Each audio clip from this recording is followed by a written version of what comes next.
Hey guys, JB on baseball here. Today I want to talk to you about the differences between the Rawlings Heart of the Hide and the Wilson A2000. So I'd start just by saying that there have been surveys done amongst MLB ball players, and overall about 50 to 60% of MLB players wear a Rawlings, whereas somewhere from 25 to 30% wear a Wilson. Now, does that mean you should go out and buy a Rawlings? Absolutely not. It's just a point of information. Both gloves are very popular across major leaguers, and there are a lot of other things you can consider that will determine which one is best for you. So I want to go into those.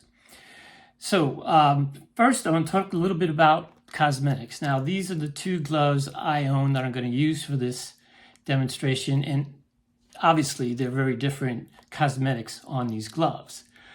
But they do point out a difference in general between the two gloves in the way the cosmetics are applied.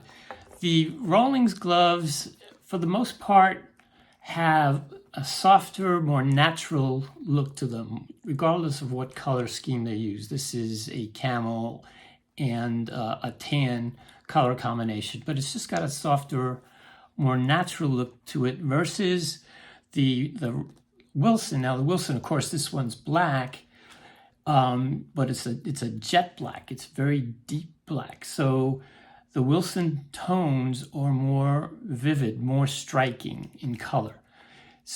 To me, it's similar to the difference between a TV set to normal, which might be a Rawlings, and a TV set to enhanced for a Wilson. The colors just pop more. So even on this black model, it's a jet black. It's a very deep, rich kind of a black, in that gold logo really pops off it. So you'll see when you go into a store and you look at more of all the colors across the lines, you can see that the Rawlings is a little more natural. The Wilson is just a little more bright in a sense. So it has absolutely nothing to do with how you're going to play with them, of course. It's just your preference for what type of look that you want. Next point, I'll talk about a little bit about the lacing. Now, the lacing on the Rawlings has always been really excellent, really industry standard. It's called Tennessee tan lacing, very strong, very, very thick. The Wilson lacing for a while had been really kind of inferior, a much thinner, brittle kind of lacing, but now they're doing a better job also with the lacing. It's also very good. It's not quite as good or thick as the Rawlings, but it's certainly very durable. I've not had any problems with Wilson lacing. As long as you keep the glove conditioned, it should be fine. So although I'd still give Rawlings an edge on the lacing, realistically, it's really no longer a big differentiator between the two. What is a big difference between the two, which I'll spend the most time on, is the feel of the glove, which to me is the most important part, because both of these gloves, they come in the same color schemes, the same patterns, the same sizes, the same web types, etc. So that shouldn't be a major reason for you to go with one versus the other. You can get those patterns that you want in either design, but the feel is much different. The feel on a Rawlings, I find, is a little softer, a little more responsive on the Heart of the Hide. It breaks in quicker, and you get a better feel for the ball. And that's why I use this one for infield, because I want to make sure I feel the ball. It stops, the spin stops. I can get it out of my glove quicker. And it's just overall more responsive, whether you're wearing your finger in and out, regardless of what position you're using it for. It's just got that softer feel, almost like pair of leather gloves that you would put on. The Wilson, on the other hand, is not as soft. I'm not saying it's a stiff glove by any means, but it does have a little stiffer feel, the A2000, than the Heart of the Hide. Now, over time, it does break in and become softer, but it will maintain its sturdiness longer than a Heart of the Hide. And that's why I use it for pitching, because I like a really sturdy, solid glove to receive the ball back from the catcher or on a comebacker. And I wanted to maintain that sturdiness over time. So both of these gloves now are at the exact spot I want them to be. This gives me a lot of flexibility playing the field. Gives the A2000 gives me a lot of sturdiness, stability when I'm up on the mound. So that's a big point to consider. That's why, depending on what position you want, you may want to go with one versus the other. And just in general, if you like a more flexible glove, over time, that easy for some guys, they actually like them really loose. The Rawlings will get you there quicker. If you want that sturdy glove, that'll retain its shape longer, then the Wilson A2000 would be the way to go.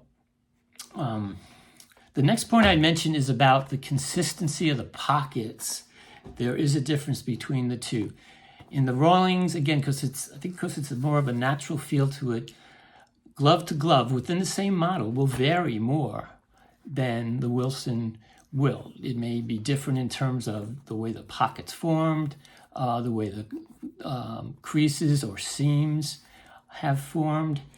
And you may have to go through 3 or 4 of the same exact model before you find the one that fits best for you. The Wilson, on the other hand, from glove to glove is much more consistent. I mean, it seems like they can turn these things out one after another, and they don't vary much at all from one glove to the next. So keep that in mind when you're shopping. You may need a little more patience to find the right palm fit and feel on the Heart of the Hide than you will have to with the A2000. Last comment I'll make. If you are going to be designing your own glove using the design tools, very different approaches between Rawlings and Wilson. Rawlings is more of a ground-up tool. It start from scratch. You pick the size glove you want. You pick the pattern you want. You pick the web you want. Then, of course, the colors and so forth. So there is almost an unlimited number of options that you have in the Rawlings tool. With the Wilson, their approach is different. You choose from a standard set of sizes, models, and web patterns. Now, there are a lot of them to choose from, and most guys, I don't think, will have any problem finding the combination that you're looking for. But in that sense, it is a little more limited than the Rawlings design tool. So those are the major differences. Again, I'll say again, as far as features, web design, size, pocket, both lines offer pretty much the same. There aren't any major differences there. It's more about, to me, it's more about the feel, what position you're going to use it for, what kind of glove you like. And as I said, it's the more softer, more natural feel on the Rawlings, a little stiffer, sturdier kind of feel on the Wilson A2000. So guys, that's it. I hope this helped. If you have any questions, enter them in the comments. I do reply to everyone's comments. And stay tuned in the future for more to come. And thanks for watching.